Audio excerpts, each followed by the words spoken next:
नमस्कार साथियों, हिंदी स्टेनो बढ़ोत वाले चैनल में आपका हार्दिक स्वागत है।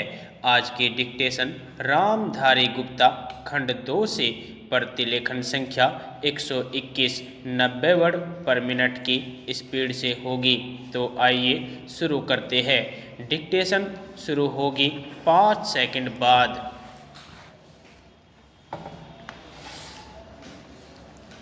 स्टार्ट। महोदय, भारतीय स्त्रियों की स्थिति अन्य कारणों से कहीं अधिक दहेज प्रथा से प्रभावित हुई है। दहेज के कारण जहां स्त्रियों की सामाजिक हीनता बढ़ी है, वहीं दूसरी ओर नवविवाहित स्त्रियां सताई भी जा रही है।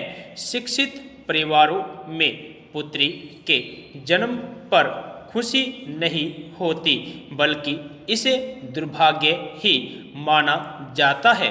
इससे स्त्रियों का सम्मान घटा है और भविष्य अंधकारमय हुआ है। भारतीय मुस्लिम समुदाय में दहेज का प्रभाव तेजी से बढ़ता जा रहा है।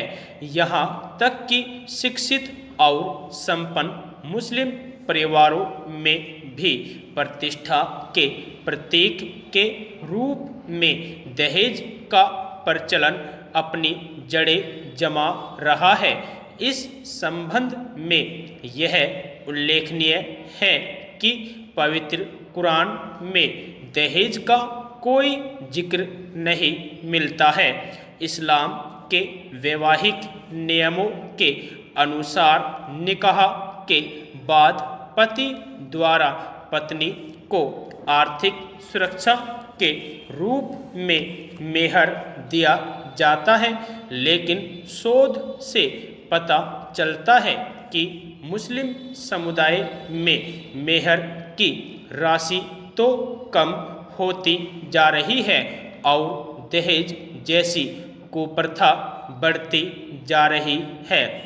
यह अत्यंत खेदजनक है, क्योंकि अशिक्षा, आर्थिक पिछड़ापन, पर्दा प्रथा आदि कुप्रथाओं को ढोने वाले मुस्लिम समुदाय पर दहेज प्रथा का और लद जाना अभिशाप ही है।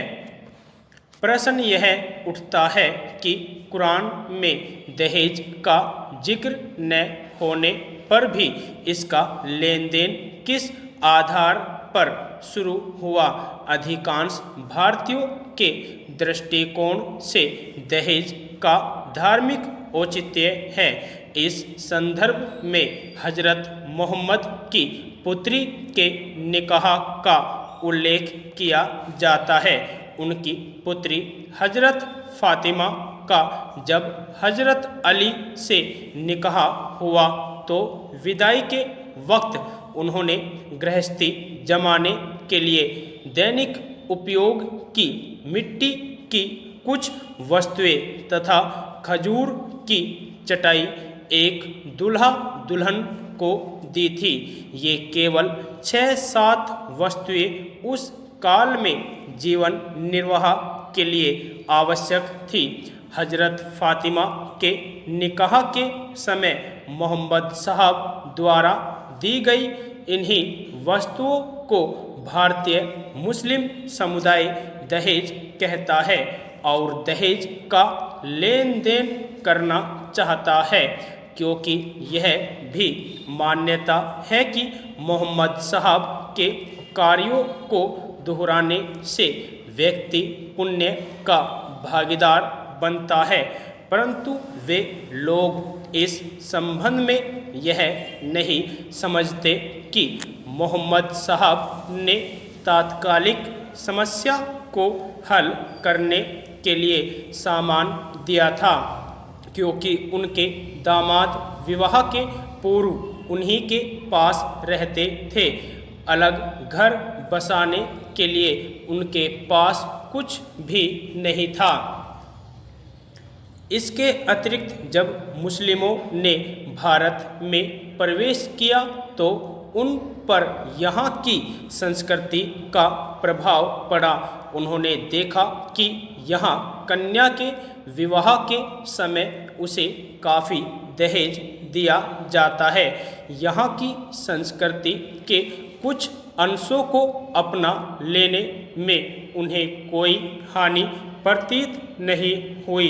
इस प्रकार मुस्लिम समुदाय में दहेज प्रथा का प्रचलन भारतीय संस्कृति के प्रभाव से यही आरंभ हुआ।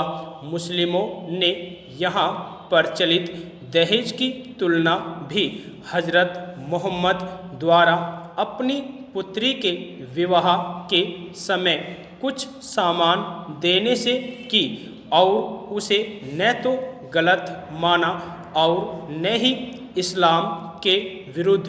वे भी कुछ न कुछ वस्तुएं आवश्यक रूप से देने लगे।